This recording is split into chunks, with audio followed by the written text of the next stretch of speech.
가난은 죄가 되었다. 능력주의가 당신에게 안겨준 수치심의 무게. 성공한 사람들이 그들의 성공에 대해 당연하게 여긴다면 실패한 사람들도 그들의 실패에 대해 당연하게 여겨야 한다. Modern dissatisfaction and anxiety come from relative comparison. We only envy those we feel are similar to ourselves. 현대 사회를 살아가는 우리, 왜 항상 뭔가 부족하다고 느끼는 걸까요? 물질적으로는 역사상 그 어느 때보다 풍요로운데 마음속에는 왜 늘 불안감이 떠나질 않는 걸까요? 오늘 바로 이 풀리지 않는 숙제, 지위 불안에 대해 깊이 파고들어 보려고 합니다. 자, 이 질문을 한번 던져보면서 오늘 이야기를 시작해볼까 하는데요. 우리가 성공을 향해 달려가면서 너무나 당연하게 여기는 이 목표들 있잖아요. 사실은 이게 우리에게 어떤 심리적인 비용을 청구하고 있는지 그 근원을 한번 같이 파헤쳐 보시죠. 오늘 우리는 이 불안의 뿌리를 찾아 함께 여정을 떠나볼 겁니다. 첫 번째로 물질적 풍요 속에서 정신적 빈곤을 느끼는 현대의 역사를 들여다볼 거고요. 그 다음엔 우리를 끊임없이 비교하게 만드는 달라진 게임의 규칙을 분석해 볼 겁니다. 이어서 왜 실패가 개인의 수치심이 되어버렸는지 그 이유를 파헤치고요. 성공으로 가는 길이 사실 얼마나 위태로운지도 살펴볼 겁니다. 그리고 마지막으로 이 모든 불안을 조금이나마 다른 시각으로 바라볼 수 있게 도와줄 철학적인 관점들까지 나눠보겠습니다. 네, 그럼 첫 번째 장, 현대의 역설입니다. 역사상 가장 부유한 시대에 살면서 어째서 우리는 가장 불안한 세대가 되어버린 걸까요? 여기 이 극명한 대비를 한번 보시죠. 중세시대 농민들, 물론 굶주림이나 질병 같은 실제적인 궁핍에 시달렸겠죠. 하지만 적어도 자기 위치에 대해서 의문을 품지는 않았어요. 왜냐하면 그건 신과 사회가 정해준 운명이었으니까요. 그걸 그냥 받아들이면서 정신적인 평온은 유지할 수 있었단 말이죠. 자, 그럼 오늘날 우리는 어떤가요? 우리 조상들은 정말 상상조차 못할 물질적 풍요 속에서 살고 있잖아요. 기회도 훨씬 많아졌고요. 그런데도 마음속에서는 나는 부족해, 이걸로는 충분치 않아 하는 목소리로 계속 들려옵니다. 그러니까 실제적인 궁핍은 사라졌는데 남들과 비교하면서 느끼는 상대적인 박탈감, 뒤처질지도 모른다는 그 공포는 오히려 훨씬 더 커져버린 거죠. 이게 바로 우리가 마주하고 있는 현대사회의 가장 큰 아이러니입니다. 아니, 도대체 뭐가 우리를 이렇게 끝없는 비교의 늪으로 밀어 넣었을까요? 그 답을 찾기 위해 두 번째 장, 달라진 게임의 규칙으로 한번 넘어가 보겠습니다. 그 핵심에는요, 바로 이 준거 집단이라는 개념이 있습니다. 이게 뭐냐면 우리의 만족감이라는 게 통장 잔고의 절대 액수로 결정되는 게 아니라는 거예요. 내가 얼마나 가졌는지가 아니라 내가 나랑 동급이라고 여기는 그 사람들보다 얼마나 더 가졌느냐, 여기에 달려있다는 거죠. 예를 들어 내가 아주 좋은 직장에 다녀도 SNS에서 친구가 막 화려한 해외여행 사진 올리는 순간 내 휴가가 갑자기 초라하게 느껴지는 경험 다들 있으시죠? 우리가 비슷하다고, 동등하다고 여기는 바로 그 사람들이 우리 질투와 불안의 원천이 되는 셈입니다. 와, 18세기 철학자 게이비드 휴미 이 점을 정말 기가 막히게 짚어냈어요. 우리는 빌 게이츠나 영국 여왕을 보면서 질투하지 않잖아요? 왜냐? 그 사람들은 애초에 우리 비교 대상, 그러니까 준거 집단이 아니니까요. 오히려 우리 마음을 막 뒤흔드는 건 뭐예요? 바로 옆자리 동료의 연봉 인상 소식, 나보다 조금 더 빨리 집 산 친구 이야기, 이렇게 아주 가까운 곳의 작은 차이입니다. 이게 마치 일반 병사가 저 멀리 있는 장군이 아니라 바로 자기 코앞에 병장을 질투하는 것과 똑같은 이치죠. 옛날 계급사회에서는요, 이런 불평등이 그냥 당연한 운명이었어요. 노예는 귀족이 되겠다는 꿈 자체를 꾸지 않았으니까 열등감을 느낄 필요도 없었죠. 하지만 모든 인간은 평등하다는 이 위대한 이상이 퍼지면서 모든 게 바뀌었습니다. 이론적으로는 이제 길거리에서 마주치는 그 누구라도 나와 같은 출발선에 선 경쟁자이자 비교 대상이 되어버린 거예요. 근데 여기에 미디어랑 SNS가 기름을 붓습니다. 전 세계 모든 사람들의 가장 화려하고 행복한 순간만을 골라서 우리 눈앞에 들이밀잖아요. 그 결과 우리의 준거 집단은 온 세상으로 확정되어 버렸고 우리는 정말 단 한순간도 이 비교라는 감옥에서 벗어날 수 없게 된 겁니다. 자, 이렇게 모두와 비교하면서 성공해야 한다는 압박감에 시달리게 됐는데 문제는 여기서 끝나지 않아요. 설상가장으로 현대사회는 실패에 수치심이라는 아주 끔찍한 감정까지 더 씌웠습니다. 아니, 어떻게 그렇게 된 걸까요? 세 번째 장에서 그 배경이 된 성공에 관한 세 가지 강력한 이야기를 한번 살펴보겠습니다. 바로 이 세 가지 이야기입니다. 첫째, 부자들이야말로 사회의 가장 유용한 존재라는 새로운 경제적 서사. 둘째, 성공은 개인의 능력을 증명하는 도덕적 훈장이라는 능력주의의 믿음. 그리고 마지막으로, 그렇다면 가난은 개인의 나태와 무능의 결과, 즉 니 탓이라는 냉혹한 결론. 이 이야기들이 어떻게 우리 생각을 지배하게 됐는지 하나씩 파헤쳐보죠. 첫 번째 이야기는 경제학에서 시작됐어요.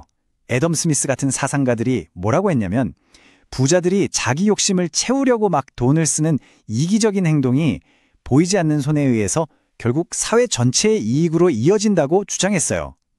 부자들이 돈을 써야 공장이 돌아가고 일자리가 생기고 다 같이 잘 살게 된다는 거죠. 이 생각은 수세기 동안 탐욕스러운 악당으로 여겨졌던 부자들을 순식간에 사회 발전을 이끄는 영웅의 자리로 끌어올렸습니다. 오늘날 우리가 혁신적인 기업가들을 존경하고 그들의 막대한 부를 당연하게 여기는 것도 바로 이 이야기의 연장선에 있는 거예요. 두 번째 이야기는 능력주의라는 어찌 보면 가장 공정해 보이는 아이디어입니다. 신분이나 배경이 아니라 오직 개인의 재능과 노력만으로 성공이 결정된다는 믿음. 이거 물론 인류의 위대한 진보였죠. 하지만 여기엔 아주 어두운 그림자가 숨어 있었습니다. 성공이 온전히 내 능력 덕분이라면 실패는요? 실패 또한 온전히 나의 무능력 탓이 되어버리는 겁니다. 요즘 노력을 강조하는 허슬 컬처가 바로 그 예죠. 성공한 사람들은 밤낮 없이 노력했기 때문이고 실패한 당신은 그만큼 노력하지 않았기 때문이라는 메시지. 이건 가난이라는 고통 위에 네가 못나서 그런 거야 라는 수치심의 낙인을 찍어버립니다. 그리고 세 번째는 정말이지 가장 잔인한 이야기, 바로 사회 진화론입니다. 다윈의 진화론을 사회에 아주 왜곡되게 적용한 건데요. 이 사람들은 인생을 그냥 적자 생존의 정글로 본 거예요. 부자는 뛰어난 유전자를 가진 승리자고 가난한 사람은 열등한 패배자라는 거죠. 그러니까 가난한 사람을 돕는 건 자연의 섭리를 거스르는 거고 인류의 발전을 위해서 그들이 그냥 도태되도록 내버려둬야 한다는 정말 끔찍한 결론에 이르게 됩니다. 이런 극단적인 생각의 희미한 그림자는 지금도 여전히 약자에 대한 공감 없는 냉혹한 시선 속에 남아 있습니다. 자, 정리해보면 우리는 지금 성공하지 못하면 쓸모없고 무능하고 심지어 도덕적으로도 결함이 있는 사람 취급을 받는다는 엄청난 압박감 속에서 살고 있는 겁니다. 그런데 더 기가 막힌 건 뭐냐면요. 네 번째 장에서 보시듯 정작 그 성공으로 가는 사다리라는 게 그 어느 때보다 위태롭고 불안정하다는 사실입니다. 우리의 지위는 적어도 이 5가지 정말 예측 불가능한 요인에 크게 좌우됩니다. 첫째, 재능. 재능, 이거 노력만으로 얻을 수 있는 게 아니잖아요. 어느 날 갑자기 찾아왔다가 사라지기도 하는 정말 변덕스러운 신의 선물 같은 거죠. 둘째, 운. 성공의 운이 얼마나 중요한지는 우리 모두 알지만 능력주의 사회는 실패를 불운컷으로 돌리는 걸 잘 용납하지 않죠. 셋째, 우리는 고용주에게 의존합니다. 내 의지와는 아무 상관없는 회사의 결정이나 내부 정치에 따라서 내일 당장 일자리를 잃을 수도 있어요. 넷째, 그 고용주조차 생존을 보장받지 못합니다. 치열한 시장 경쟁 속에서 회사가 어려워지면 가장 먼저 구조조정 대상이 되는 건 우리니까요. 마지막으로 이 모든 건 우리가 도저히 통제할 수 없는 거대한 세계 경제의 파도 위에 떠 있습니다. 우리의 지위는 마치 언제 녹아내릴지 모르는 얼음판 위에 서 있는 것처럼 늘 위태롭기만 합니다. 그렇다면 이 지독한 불안에서 벗어날 길은 정말 없는 걸까요? 그냥 이렇게 살아야만 하는 걸까요?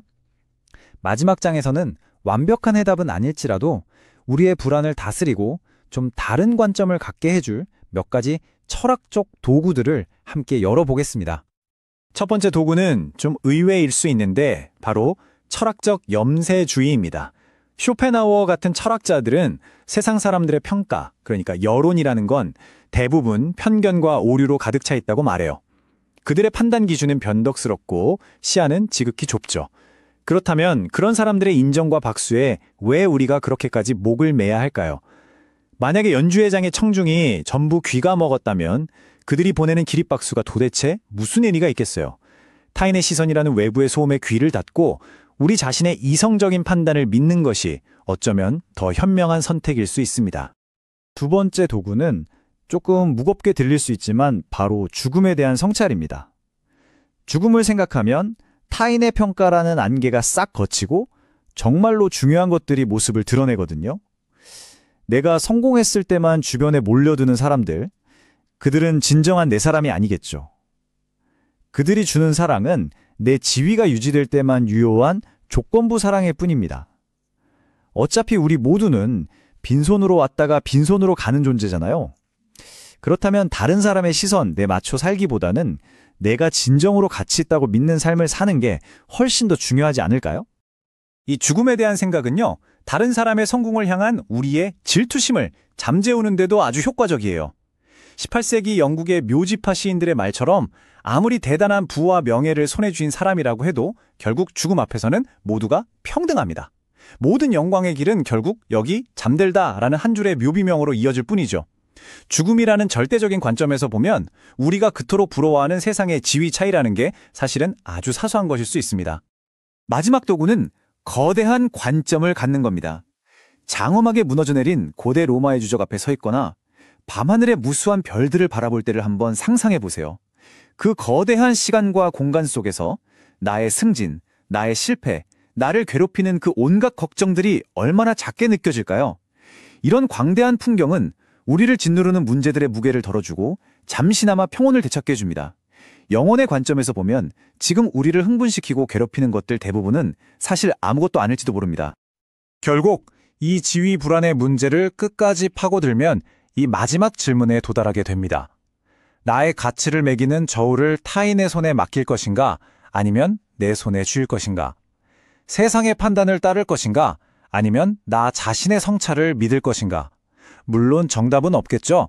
하지만 이 질문을 스스로에게 던지고 그 답을 찾아나가는 과정이야말로 이 지독한 불안의 시대를 살아가는 우리 자신을 지키는 가장 중요한 첫걸음이 될 것입니다.